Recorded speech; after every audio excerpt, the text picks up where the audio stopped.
My name is Jennifer Martinez. I'm a nurse at St. Joseph's Hospital in Phoenix, Arizona, and I live in a quiet suburban neighborhood with my husband David and our 9-year-old daughter Emma. For 15 years, I thought I knew the man I married. I thought I knew every part of him, every habit, every routine. But 3 months ago, I started noticing something that made my blood run cold. Every single night, after he thought I was asleep, David would slip out of our bed and quietly walk down the hallway to our daughter's room. At first, I told myself there had to be an innocent explanation. Maybe he was checking on her. Maybe he heard a noise. Maybe he was just being a protective father. But it happened every night, without fail, always around midnight, and he would stay in there for 20, sometimes 30 minutes. If you're just starting to watch this story now, I need you to understand something. What I discovered with that hidden camera wasn't what I expected, not even close, and it changed everything about how I saw my family, my marriage, and what it means to truly know someone. If this story is touching your heart, please hit the like button to bring a little sunshine to this Mother's Day. Subscribe to my channel so you don't miss my next life stories, and tell me in the comments where you're watching this video from and what time it is there right now. It makes me really happy to know which corner of the world is listening to me. It started about 3 months ago when I switched from day shifts to night shifts at the hospital. The pay was better, and with Emma's school expenses and David's inconsistent income as a freelance graphic designer, we needed the extra money. The first week on nights was hard. I'd come home around 7 a.m., exhausted, my feet aching, my head pounding. David would be getting Emma ready for school, making her breakfast, packing her lunch. He'd taken on the morning routine without complaint. "Get some rest, Jen," he'd say, kissing my forehead. "I've got everything under control." And I believed him. David had always been a good father. Involved, caring, present in ways my own father never was. He attended every school play, every parent-teacher conference, every soccer game. Emma adored him. But after 2 weeks on the night shift, I started noticing changes in Emma. She became quieter, more withdrawn. She'd always been a chatty kid, telling me about her day, her friends, what she learned in school. But suddenly, she'd come home and go straight to her room. "Emma, honey, how was school?" I'd ask when I woke up in the afternoon. "Fine," she'd mumble, not looking at me. "Just fine? What did you do in class today?" "Stuff. Want to tell me about it?" "Not really, Mom. I'm tired." At 9 years old, she was tired all the time. She had dark circles under her eyes like she wasn't sleeping well. Her teacher, Mrs. Patterson, called me concerned. "Emma's been falling asleep in class," she said, "and her work has declined significantly. Is everything okay at home?" "Everything's fine," I assured her, but doubt was already creeping in. That night, I came home from my shift determined to talk to David about Emma's behavior. But when I walked into our bedroom around 7:30 a.m., ready to wake him up, he wasn't there. I found him in the kitchen, already dressed, making coffee. "You're up early," I said, surprised. He usually slept until 8 o'clock. "Couldn't sleep," he replied, not meeting my eyes. "Figured I'd get a head start on the day." "David, we need to talk about Emma. Her teacher called yesterday. She's falling asleep in class, and she seems different lately, more withdrawn." He shrugged. "She's 9, Jen. Kids go through phases. She's probably just adjusting to you being on night shift. It's more than that. She has dark circles under her eyes. It looks like she's not sleeping." "She sleeps fine," David said quickly. Too quickly. "I check on her every night before I go to bed. She's always out cold." Something about the way he said it made me pause. The way he emphasized every night. "You check on her every night?" "Of course. You know how I am. I like to make sure she's okay, that her window's locked, that she's covered up." It sounded reasonable. It sounded like something a caring father would do. But something felt off. If you're connecting with my story, take a moment to subscribe right now so you don't miss what happens next. This gets intense. Over the next week, I started paying closer attention. I'd come home from my night shift and instead of going straight to bed, I'd stay up for a bit, observing. David seemed nervous, jumpy. He'd startle when I walked into a room. He was constantly checking his phone. But when I'd ask who he was texting, he'd say just a client or nobody important. One morning, I came home earlier than expected. My shift had been cut short because we were overstaffed. It was 5:30 a.m. instead of 7 a.m. The house was dark and quiet. I assumed everyone was asleep. But as I walked down the hallway toward our bedroom, I saw a light under Emma's door. And I heard voices. Low voices. David's voice. I stood in the hallway, my heart pounding, trying to hear what was being said. But the voices were too muffled. Then I heard Emma. Dad, I'm really tired. Can we please stop? Just a little longer, sweetie. We're almost done. My blood went cold. Almost done with what? I was about to burst through the door when I heard movement. David was coming out. I quickly ducked into the bathroom and partially closed the door, watching through the crack. David emerged from Emma's room, closing the door quietly behind him. He had something in his hands, papers, a notebook? I couldn't tell in the dark. He walked past the bathroom, not noticing me, and went into our bedroom. I waited a few minutes, my mind racing, then went to Emma's room. She was in bed, the covers pulled up to her chin, staring at the ceiling. I whispered, "Baby, are you okay?" She turned her head toward me, and even in the darkness, I could see how exhausted she looked. "Mom, you're home early." "Yeah, sweetie? What were you and Dad doing just now?" Her eyes widened slightly. "Nothing. Just talking." "At 5:30 in the morning?" I couldn't sleep. "Dad was helping me." "Helping you with what?" "Just stuff. Mom, I'm tired. Can I go back to sleep?" I wanted to press her, but she looked so exhausted. "Of course, baby. Get some rest." I kissed her forehead and left the room, but my mind wouldn't stop racing. That day, I couldn't sleep. I laid in bed next to David, who was snoring peacefully, and I stared at the ceiling thinking about what I'd witnessed. There had to be an innocent explanation. David loved Emma. He would never hurt her. But then why did Emma look so scared? Why did she have those dark circles? Why was she so tired? Around 2 p.m., I gave up on sleep and got out of bed. Emma was at school. David was in his home office working on a design project. I went into Emma's room and looked around. Everything seemed normal. Her bed was made. Her toys were organized. Her backpack was by the door. Then I noticed her diary on her nightstand. I'd given it to her for her birthday last year. A purple journal with a lock and key. She'd been so excited about it, saying she was going to write all her secrets in it. The diary was sitting there, unlocked. I knew I shouldn't read it. It was an invasion of privacy. But something compelled me to pick it up and flip through the pages. Most of the entries were typical 9-year-old stuff. She wrote about her friends, about a boy in her class she thought was cute, about wanting a puppy. But then I got to the recent entries, and my heart stopped. Dad came to my room again last night. "I'm so tired. I just want to sleep, but he says it's important. I don't like it anymore. It used to be fun, but now it's too much." Another entry. I tried to tell Dad I was too tired, but he got upset. He said we had to finish. I don't want him to be mad at me. And the most recent entry from 2 days ago. "I wish Mom would notice. I wish I could tell her. But Dad said it's our special secret and I can't tell anyone or I'll ruin everything." My hands were shaking so badly I almost dropped the diary. What was happening? What was David doing to our daughter in the middle of the night? I couldn't confront David. Not yet. Not without knowing exactly what was happening. If he was doing something terrible to Emma, and I prayed to God he wasn't, I needed proof. I needed evidence that would protect her and ensure he could never hurt her again. That afternoon, I drove to an electronics store across town. I didn't want to go to the one near our house where someone might recognize me. A young man in a blue polo shirt approached me. "Can I help you find something, ma'am?" "I need a hidden camera," I said quietly. "Something small. Something that can't be detected. With night vision. That I can access remotely from my phone." He didn't ask questions, which I appreciated. He showed me several options, explaining the features of each one.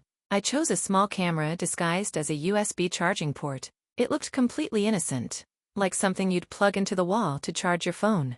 But it had a tiny camera lens and could record in complete darkness. "It connects to your Wi-Fi," the clerk explained. "You download this app, and you can watch the live feed from anywhere. It also saves recordings to the cloud." "How long will the battery last?" "If it's plugged in, it runs continuously. If not, about 8 hours." "Perfect." I bought the camera and rushed home before Emma got back from school. David was still in his office, on a video call with a client. I could hear him talking about color palettes and brand identity. I went into Emma's room and looked for the perfect spot. It needed to be positioned where it would capture the entire room, especially her bed, but where David wouldn't notice it. Finally, I decided on the outlet next to her bookshelf. It was in a corner, partially hidden by a stuffed animal, but the angle would capture everything. With trembling hands, I plugged in the camera and used my phone to make sure it was working. The view was perfect. I could see Emma's bed, her desk, her door. I downloaded the app and set up the notifications. Now, anytime there was movement in Emma's room between 10 p.m. and 6 a.m., my phone would alert me. That evening, I went through the motions of our normal routine. Emma came home from school. I made dinner. We ate together as a family. David talked about a new client he'd landed. Emma pushed her food around her plate, barely eating. "Not hungry, sweetie?" I asked. She shook her head. "My stomach hurts." "Maybe you should go to bed early tonight," David suggested. "Get some extra rest." Emma's eyes flickered to him, then to me. "Okay." After dinner, I helped Emma get ready for bed. I brushed her hair, helped her into her pajamas, and tucked her in. "Mom?" she said as I was about to turn off the light. "Yes, baby? Do you ever wish you could tell someone something but you're scared to?" My heart clenched. "You can tell me anything, Emma. Anything at all. You know that, right?" She bit her lip, her eyes filling with tears. Even if someone told me I couldn't tell, especially then." I sat on the edge of her bed and took her hand. "Emma, if someone is making you keep a secret, especially a secret that makes you uncomfortable or scared, you need to tell me. No matter what." She opened her mouth like she was about to say something, but then David appeared in the doorway. "Everything okay in here?" Emma immediately went quiet, pulling the covers up to her chin. "Fine," I said, my voice tight. "Just saying goodnight." I kissed Emma's forehead and left the room, David following behind me. Tell me in the comments right now where you're watching from and what time it is there. Your support means everything to this mother's heart. I went to work that night, but I couldn't concentrate. Every spare moment, I was checking my phone, waiting for the motion alert from Emma's room. Around 11:30 p.m., my phone buzzed. Motion detected in Emma's room. With shaking hands, I opened the app and watched the live feed. David was entering Emma's room. He closed the door quietly behind him and walked over to her bed. Emma was awake, sitting up, looking exhausted. "Dad, please," I heard her say through the audio. "I'm so tired. Can't we skip tonight? We're almost there, sweetheart. Just a little more. Come on, let's get started." My heart was racing. I wanted to scream. I wanted to call the police, but I forced myself to keep watching. David sat on the edge of Emma's bed and reached into his pocket. He pulled out a notebook and a pen. I watched, confused, as he opened the notebook. "Okay, where were we? Chapter 7, right?" Chapter 7. What was he talking about? Emma nodded, rubbing her eyes. "Yeah. Sophie just found out her dad was keeping a secret from her." And then, to my complete shock and confusion, David started reading. Sophie couldn't believe what she was seeing. Her father, the man she'd trusted her entire life, he was reading a story to Emma at midnight. But why? I watched for another 10 minutes as David read, and Emma struggled to stay awake, occasionally asking questions about the characters or the plot. Finally, David closed the notebook. "That's enough for tonight. We'll do more tomorrow." "Dad, I don't think I can do this anymore," Emma said, her voice small. "I'm so tired during the day. I fell asleep in class again." "I know, baby. But we're so close to finishing. Just a few more chapters. Then you'll have completed your first novel." "Novel? Can't we just do it on the weekends? Or after school? You know I'm busy during the day with work. And your mom would find out. This is our special project, remember? It's going to be a surprise for her birthday." My birthday. They were writing a book for my birthday. David left the room, and Emma immediately collapsed back onto her pillow, asleep within seconds. I stood in the hospital break room, my phone in my hand, tears streaming down my face. They were writing a novel together, a father-daughter project, a surprise for me. That's why Emma had been so tired. That's why she had dark circles under her eyes. Not because David was hurting her, but because he was keeping her up late every single night to work on a book. I felt a wave of relief so intense I had to sit down. But then the relief was replaced by anger. What was David thinking? Keeping a 9-year-old up until 1 a.m. every night to write a book? No wonder Emma was falling asleep in class. No wonder her grades were slipping. No wonder she looked exhausted all the time. This had to stop. I left work early, telling my supervisor I had a family emergency. I needed to talk to David immediately. When I got home around 5 a.m., David was asleep in our bed. I shook him awake. "Jen? What are you doing home?" Are you okay? We need to talk. Now. He sat up, rubbing his eyes. What's wrong? I know what you've been doing with Emma. His face went pale. What do you mean? Every night. Midnight. Going into her room. I know, David. Jen, I can explain. You better explain. Because our 9-year-old daughter is falling asleep in class, her grades are dropping, and she looks exhausted all the time. What the hell are you thinking? He sighed, running a hand through his hair. It was supposed to be a surprise. We're writing a novel together. For your birthday. Emma had this idea for a story, and I was helping her develop it. It got out of hand. Out of hand? David, you've been keeping her up until 1 a.m. every single night. She's 9 years old. She needs sleep. I know. We got so caught up in the story. And Emma was so excited about it. Every night she'd have new ideas, and we'd work on it together. It became this thing we were doing together, you know? A father-daughter project. A project that's destroying her health. I was furious now. Do you realize how scared I've been? How worried? I thought you were. I couldn't even say it. His eyes widened. You thought I was hurting her? What else was I supposed to think? You sneaking into her room every night? Staying there for hours? And Emma being terrified to tell me about it. She wasn't terrified. It was supposed to be a secret. A surprise. Well, the surprise is ruined, David. And this stops. Tonight. Do you understand? No more late-night writing sessions. If you want to work on the book together, you do it on weekends, during the day, when she's not supposed to be sleeping. He nodded, looking genuinely remorseful. You're right. I'm sorry. I wasn't thinking about how it was affecting her. I just got so excited about the project, about doing something special with Emma. I know your intentions were good. But David, you have to think about her well-being first. Always. I will. I promise. Subscribe to my channel right now because what happens next will surprise you even more than what you've already heard. That afternoon, when Emma came home from school, I sat her down for a talk. Emma, honey, I need you to know something. You can always tell me the truth. About anything. No matter what. She looked down at her hands. I know, Mom. The book you and Dad are writing? That's really sweet. But sweetheart, it's making you so tired. You're falling asleep in class. You're not doing well in school. That has to stop. Her eyes filled with tears. I wanted it to be perfect for your birthday. Dad and I were working so hard on it. I know, baby. And I love that you wanted to do something special for me. But not at the expense of your health and your education. From now on, if you and Dad want to work on the book, you'll do it on weekends, okay? During the day. She nodded, wiping her eyes. Okay, Mom. I'm sorry. You don't have to be sorry, sweetie. You didn't do anything wrong. I pulled her into a hug. But I need you to promise me something. If anyone, and I mean anyone, even Dad, asks you to keep a secret that makes you uncomfortable or that affects your health, you tell me immediately. Deal? Deal. And Emma? The fact that you and Dad are writing a book together? That's amazing. I'm so proud of you. But nothing is worth sacrificing your well-being for. Nothing. Over the next few weeks, Emma's transformation was remarkable. With proper sleep, the dark circles under her eyes disappeared. She became more energetic, more like her old self. Her grades improved. Mrs. Patterson called to tell me that Emma was back to being the bright, engaged student she'd always been.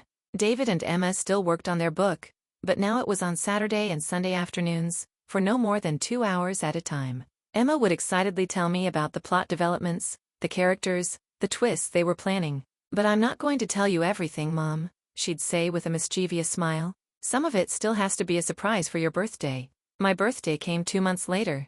David and Emma presented me with a bound manuscript, 128 pages of a novel they'd titled The Secret Keeper. It was the story of a young girl who discovered her father was keeping a secret, and through a series of adventures, she learned that sometimes secrets are kept to protect the people we love, but the best families are built on trust and honesty. I cried reading it, not just because the story was beautiful, but because of what it represented, a father and daughter working together, creating something meaningful, but also learning an important lesson about balance and priorities. That experience taught me something crucial. Sometimes the things that scare us most as parents aren't what we expect. I was terrified that David was hurting Emma. The reality was that he loved her so much, was so excited about their project, that he lost sight of what was best for her. It wasn't malicious. It wasn't abusive. It was a father getting carried away with excitement and not thinking through the consequences. But it also taught me to trust my instincts as a mother. Something felt wrong, and I investigated. I took action. And while the truth wasn't as terrible as I'd feared, Emma was still being harmed, just in a different way. The hidden camera revealed the truth, and that truth allowed us to course correct before real damage was done to Emma's health and education. A few months after my birthday, I was at a PTA meeting when another mother, Lisa, pulled me aside. "Can I ask you something kind of personal?" she said, looking uncomfortable. "Of course. Your daughter, was she having problems a few months ago? Falling asleep in class?" "Yes, actually. How did you know?" "Because my son is going through the same thing right now. Dark circles, falling asleep in class, won't tell me what's wrong. I'm worried sick." Did you figure out what was wrong with Emma?" I hesitated, then told her the story, leaving out the part about the hidden camera, but explaining that David had been keeping Emma up late working on a project. Lisa's face cleared. "Oh my God. My husband has been teaching Jake to code. He's been so excited about it. They've been staying up late working on some kind of app together." "Talk to your husband," I advised. "Set boundaries. Projects are great, but not at the expense of your child's health." She hugged me. "Thank you. I was imagining all these terrible things. I'm so relieved." That conversation made me realize how many parents out there are worried, scared, noticing changes in their children and not knowing what to do about it. If you're watching this video, take a moment right now to subscribe to my channel and hit that like button. Share your experiences in the comments. What city are you watching from? What time is it there? Have you ever had a moment of fear about your child that turned out to be something different than you expected? It's been a year since I installed that hidden camera in Emma's room. I've since removed it. There's no need for it anymore. Our family has found a new balance, a new rhythm. David learned an important lesson about boundaries and priorities. He's still involved in Emma's life, still working on creative projects with her, but now he's mindful of her needs, her sleep, her schoolwork, her social life. Emma is thriving. She's doing great in school. She has friends. She plays soccer. And yes, she's still writing. She and David finished their novel and have started on a second one. But now they work on it for just an hour or two on weekend afternoons. As for me, I learned that being a protective mother doesn't mean jumping to the worst conclusions, but it does mean trusting your instincts and taking action when something feels wrong. I also learned that marriage requires constant communication. David and I now have weekly check-ins where we talk about Emma, about our parenting decisions, about making sure we're on the same page. "No more surprise midnight projects," I told him with a smile during one of these conversations. He laughed. "Deal. From now on, all projects happen during reasonable hours with full disclosure." Emma recently won a writing contest at school. The prize was publication in a local youth magazine. When we went to the award ceremony, she stood on stage and thanked my dad, who taught me to love storytelling, and my mom, who taught me that even the things we love shouldn't come at the expense of our health and well-being. I cried. David cried. We were both so proud. That night, as I tucked Emma into bed at a reasonable 8:30 p.m., she said something that struck me. "Mom, I'm glad you found out about the book project." "You are? Even though it ruined the surprise?" "Yeah, because I was so tired all the time. And now I'm not. And Dad and I still get to work on our stories together, just during the day. It's better this way." "You know what, baby? I think so too." She smiled and closed her eyes, falling asleep within minutes. The peaceful sleep of a healthy, happy child.